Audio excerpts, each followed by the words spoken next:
जून 2019 में एक क्वेश्चन आया था, तोरी मानिनी ते हियो फोरी मोहिनी मान, प्रेमदेव की छवि लखी भय मियाँ रस खान। आचार्य रामचंद्र शुक्ल के अनुसार उपयुक्त दोहे से प्रमाणित होता है। आपको बताना है जो यहाँ पर ये 5 ऑप्शन दिए गए हैं, इनमें से कौन सा रामचंद्र शुक्ल के अनुसार प्रमाणित है और कौन सा नहीं है। ऑप्शन ए है, रस खान किसी स्त्री पर आसक्त थे। ऑप्शन बी, स्त्री मानवती थी और रस खान का अनादर करती थी। ऑप्शन सी, रस खान स्वयं को प्रेम का मानदंड मानते थे। ऑप्शन डी, रस खान को भास हुआ कि जिस पर गोपियां मरती है उसी पर ध्यान लगाया जाए। ऑप्शन ई, रस खान मोहिनी का मानमर्दन करना चाहते थे। निम्नलिखित विकल्पों में से सही उत्तर चुनिए। अब आपको इन 5 में से बताना है कि कौन सा सही है और कौन सा नहीं है। नमस्कार दोस्तों, मैं ऋचा जैन आप सबका स्वागत करती हूँ आपके अपने चैनल हिंदी विद ऋचा में। यदि अभी तक आपने हमारे चैनल को सब्सक्राइब नहीं किया है तो हमारे चैनल को सब्सक्राइब करें। आज हम पढ़ने वाले हैं प्रकरण 5 के में से रस खान और मीराबाई को। जैसा कि आप जानते हैं हमारी बुक चल रही है हिंदी साहित्य का इतिहास, आचार्य रामचंद्र शुक्ल की बुक, और मैं आपको प्रकरण 5 अभी पढ़ा रही हूँ। हमारे बाकी के जो 4 प्रकरण थे वे कंप्लीट हो चुके हैं। तो मैं आपको बता देती हूँ मैंने प्रकरण 5 में कौन कौन से राइटर अभी तक पढ़ा दिए हैं। मैंने अभी तक प्रकरण 5 की 2 क्लास ली थी। एक में मैंने आपको ये सभी राइटर करवाए थे गोविंद स्वामी तक, और दूसरी क्लास में मैंने आपको सूरदास करवाए थे क्योंकि ये काफ़ी बड़े और इम्पोर्टेंट कवि थे, तो मैंने आपको अलग से वीडियो में कराए थे। यानी हमारे 9 राइटर पूरे हो चुके हैं प्रकरण 5 में से। अभी हमारे बाकी के राइटर बचे हुए हैं। तो आज मैं आपको पढ़ाऊंगी मीराबाई और रस खान, और जो ये बाकी के राइटर बच जाते हैं ये मैं आपको कल की क्लास में करा दूंगी, और कल हमारा प्रकरण 5 भी कंप्लीट हो जाएगा। तो हम पढ़ना शुरू करते हैं मीराबाई को। सबसे पहले देखेंगे, मैं आपको बता दूं ये बुक है हिंदी साहित्य का इतिहास, आचार्य रामचंद्र शुक्ल की बुक, और ये सभी एग्जाम के लिए बड़ी इंपॉर्टेंट बुक है, इसीलिए मैं इस बुक का लाइन बाय लाइन आपको पढ़ा रही हूँ। तो अब हम पढ़ना शुरू करते हैं मीराबाई को। ये मेरठिया के राठौर रतन सिंह की पुत्री, राव दूधा जी की पौत्री और जोधपुर के बसाने वाले प्रसिद्ध राव जोधा जी की परपौत्री थी। यानी क्या कहते हैं, इनके पिता का क्या नाम था, रतन सिंह, और जो इनके दादा थे वो कौन थे, दूधा जी, और जो इनके परदादा थे उनका नाम क्या था, राव जोधा जी। इनका जन्म 1573 में चौकरी नाम के एक गांव में हुआ था, और विवाह उदयपुर के महाराणा कुमार भोजराज जी के साथ हुआ था। यानी इनके जो पति का नाम है वो क्या था, भोजराज। पिता का नाम रतन सिंह, दादा का नाम राव दूधा जी, परदादा का नाम राव जोधा जी। जन्म कब हुआ था, 1573 में, संवत याद रखेंगे, संवत 1573 में। और क्या कहते हैं, इनका विवाह किसके साथ हुआ, कुमार भोजराज जी के साथ हुआ था। ये आरंभ से ही कृष्ण भक्ति में लीन रहा करती थी। विवाह के उपरांत थोड़े दिनों में इनके पति का परलोकवास हो गया। ये प्रायः मंदिर में जाकर उपस्थित भक्तों और संतों के बीच श्री कृष्ण भगवान की मूर्ति के सामने आनंद मग्न होकर नाचती और गाती थी। कहते हैं कि इनके इस राजकुल विरुद्ध आचरण से इनके स्वजन लोक निंदा के भय से रुष्ट रहा करते थे। यहाँ तक कहा जाता है कि इन्हें कई बार विष देने का प्रयत्न किया गया, पर भगवत कृपा से विष का कोई प्रभाव इन पर न हुआ। घर वालों के व्यवहार से खिन्न होकर ये द्वारका और वृंदावन के मंदिरों में घूम घूम कर भजन सुनाया करती थी। जहाँ जाती वहाँ इनका देवियों का सा सम्मान होता। ऐसा प्रसिद्ध है कि घर वालों से तंग आकर इन्होंने गोस्वामी तुलसीदास जी को यह पद लिखकर भेजा था। इम्पोर्टेंट पद पूछा जाता है ये किसका पद और किसे लिखकर भेजा था, तो ये मीराबाई का पद है, और ये मीराबाई ने किसे लिखकर भेजा था, गोस्वामी तुलसीदास जी को। इसके प्रारंभ के 2 लाइन ज़्यादा इंपॉर्टेंट है। आगे बढ़ते हैं। इस पर गोस्वामी ने विनय पत्रिका का यह पद लिखकर भेजा था। फिर जब उन्होंने मीराबाई ने तुलसीदास को पद लिखा तो फिर तुलसीदास ने उनका क्या कहते हैं, उनका रिप्लाई दिया, और कैसे दिया, यहाँ पर ये पद लिखकर उनको भेजा। और ये पद कौन सा था, जो उनकी रचना है विनय पत्रिका, उसका ये पद था जो तुलसीदास ने मीराबाई को लिखकर भेजा। इस पर गोस्वामी ने विनय पत्रिका का यह पद लिखकर भेजा था, जाके प्रिय न राम वैदेही सोनर तज्य कोटि बैरी सम यद्यपि परम सनही।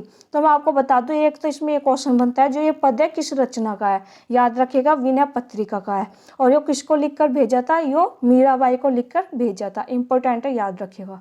आगे, पर मीराबाई की मृत्यु द्वारका में संवत 1603 में हो चुकी थी। इंपॉर्टेंट है, इनका मृत्यु स्थल पूछा जाता है कि मीराबाई की मृत्यु कहाँ पर हुई थी, तो याद रखिएगा द्वारका में, और संवत 1603। देखो जो इंपॉर्टेंट राइटर है ना, हमको उनका जन्म भी याद रखना और मृत्यु भी, तो आप याद रखिएगा इनकी मृत्यु कब हुई थी, संवत 1603 में। अतः यह जनश्रुति किसी की कल्पना के आधार पर ही चल पड़ी। मीराबाई की उपासना माधुर्य भाव की थी। इंपॉर्टेंट है, पूछा भी जाता है कि मीराबाई की उपासना किस भाव की थी, तो माधुर्य भाव की। इंपॉर्टेंट है, याद रखिएगा। अर्थात वे अपने इष्ट देव श्री कृष्ण की भावना प्रियतम या पति के रूप में करती थी। पहले यह कहा जा चुका है कि इस भाव की उपासना में रहस्य का समावेश अनिवार्य है। इसी ढंग की उपासना का प्रचार सूफी भी कर रहे थे, अतः उनका संस्कार भी इन पर अवश्य कुछ पड़ा। जब लोग इन्हें खुले मैदान मंदिरों में पुरुषों के सामने जाने से मना करते, तब वे कहती थी कि कृष्ण के अतिरिक्त और पुरुष है कौन जिसके सामने लज्जा करूं। मीराबाई का नाम भारत के प्रधान भक्तों में है और इनका गुणगान नाभाजी, ध्रुवदास, व्यास जी, मलुकदास आदि सब भक्तों ने किया है। इनके कुछ पद तो राजस्थान मिश्रित भाषा में है और कुछ विशुद्ध साहित्यिक ब्रज भाषा में। कहते हैं जो ये मीराबाई के पद है, ये कुछ तो ऐसे है जो राजस्थान मिश्रित भाषा में है और कुछ ऐसे है जो विशुद्ध साहित्यिक ब्रज भाषा में है, पर सब में प्रेम की तल्लीनता समान रूप से पाई जाती है। इनके बनाए 4 ग्रंथ कहे जाते हैं और चारों इंपॉर्टेंट आप याद रखिएगा। पहला ग्रंथ है नरसिंह जी का मायरा, इंपॉर्टेंट है, पूछा जाता है। दूसरा ग्रंथ है गीत गोविंद टीका, फिर तीसरा ग्रंथ है राग गोविंद, और सबसे आखिरी का जो ग्रंथ है वो है राग सोरठ के पद। इंपॉर्टेंट है चारों ग्रंथ, आप इनको नोट कर लेना। आगे बढ़ते हैं। इनके 2 पद नीचे दिए जाते हैं, किनके, मीराबाई के। यहाँ पर जो ये पहला पद है, बसो मेरे नैनन में नंदलाल, ये एक ही लाइन एग्जाम में बहुत बार पूछी गई है कि ये पंक्ति किसकी है, तो याद रखिएगा मीराबाई की, इंपॉर्टेंट है।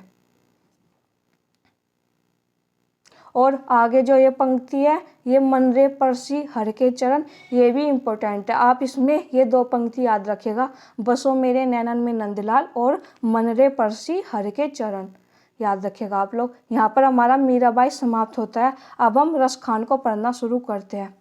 ये दिल्ली के एक पठान सरदार थे। कौन, रसखान। इन्होंने प्रेम वाटिका में अपने को शाही खानदान का कहा है।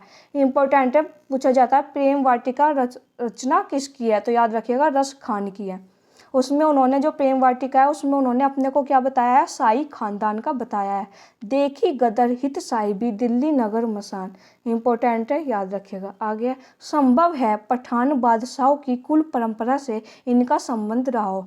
ये बड़े भारी कृष्ण भक्त और गोस्वामी विट्ठलनाथ जी के बड़े कृपा पात्र शिष्य थे। इंपॉर्टेंट है ये लाइन। 252 वैष्णवों की वार्ता में इनका वृत्तांत आया है। वार्ता के अनुसार ये पहले एक वन्य के लड़के पर आसक्त थे। एक दिन इन्होंने किसी को कहते हुए सुना कि भगवान से ऐसा प्रेम करना चाहिए जैसे रसखान का उस वन्य के लड़के पर है। इस बात से मर्माहत होकर ये श्री नाभा जी को ढूंढते ढूंढते गोकुल आए और वहाँ गोसाई विट्ठलनाथ जी से दीक्षा ली। यानी इन्होंने किससे दीक्षा ली, इंपॉर्टेंट है, याद रखिएगा, विट्ठलनाथ जी से। यही आख्यायिका एक दूसरे रूप में भी प्रसिद्ध है। कहते हैं कि जिस स्त्री पर ये आसक्त थे वह बहुत मानवती थी और इनका अनादर किया करती थी। एक दिन ये श्रीमद्भागवत का फारसी तर्जुमा पढ़ रहे थे। उसमें गोपियों के अनन्य और अलौकिक प्रेम को पढ़ इन्हें ध्यान हुआ कि उसी से क्यों न मन लगाया जाए जिस पर इतनी गोपियाँ मरती है। इसी बात पर ये वृंदावन चले गए। प्रेम वाटिका के इस दोहे का संकेत लोग इस घटना की ओर बताते हैं। तोरी मानिनी तेहियो फोरी मोहिनी मान, इंपॉर्टेंट है, कोटेशन याद रखिएगा। ये किस ग्रंथ की है, प्रेम वाटिका की है। आगे अब ये क्वेश्चन आया था तो आपने देखा कि जो पीछे पैराग्राफ है उसी में से जो का तो ये क्वेश्चन था। देख लेते हैं क्वेश्चन में। रसखान किसी स्त्री पर आसक्त थे, बिल्कुल सही। स्त्री मानवती थी और रसखान का अनादर करती थी, बिल्कुल सही। रसखान को भास हुआ कि जिस पर गोपियाँ मरती है उसी पर ध्यान लगाया जाए, बिल्कुल सही। रसखान स्वयं को प्रेम का मानदंड मानते थे, गलत। रसखान मोहिनी का मान मर्दन करना चाहते थे, गलत। और आपने अभी पीछे ही पढ़ी हमने तीनों लाइन जो कि तो है, अभी देख लेते हैं। तो इसका आंसर क्या हुआ, ए बी डी, यानी हमारा ऑप्शन 2 सही हुआ। एक बार पीछे देख लेते हैं। यहाँ पर ये यहाँ पर ये रहा, वह बहुत मानवती थी और इनका अनादर किया करती थी। और गोपियों के अनन्य और अलौकिक प्रेम को पढ़ इन्हें ध्यान हुआ कि उसी से क्यों न मन लगाया जाए जिस पर इतनी गोपियाँ मरती है, जो आपने आगे पढ़ा। और एक यहाँ पर तीसरा पॉइंट ये था, जिस स्त्री पर ये आसक्त थे। तो आपने देखा तीनों पॉइंट इस पैराग्राफ में से जो के तो वहाँ पर पेपर में पूछे गए हैं, तो इसलिए अब आपको पता लग गया होगा ये बुक कितनी इम्पोर्टेंट है। आगे बढ़ते हैं, रस खान के बारे में ही पढ़ रहे हैं हम अभी। इन प्रवादों से कम इतना अवश्य सूचित होता है कि आरंभ से ही ये बड़े प्रेमी जीव थे। कौन? रस खान। वही प्रेम अत्यंत गूढ़ भगवत भक्ति में परिणत हुआ। प्रेम के ऐसे सुंदर उद्गार इनके सवैयों में निकले कि जनसाधारण प्रेम या श्रृंगार संबंधी कवित सवैयों को भी रसखान कहने लगे, जैसे कोई रसखान सुनाओ। इनकी भाषा बहुत चलती, सरल और शब्द आडंबर मुक्त होती थी। शुद्ध ब्रजभाषा का जो चलतापन और सफाई इनकी और घनानंद की रचनाओं में है, वह अन्यत्र दुर्लभ है। इम्पोर्टेंट कोटेशन है।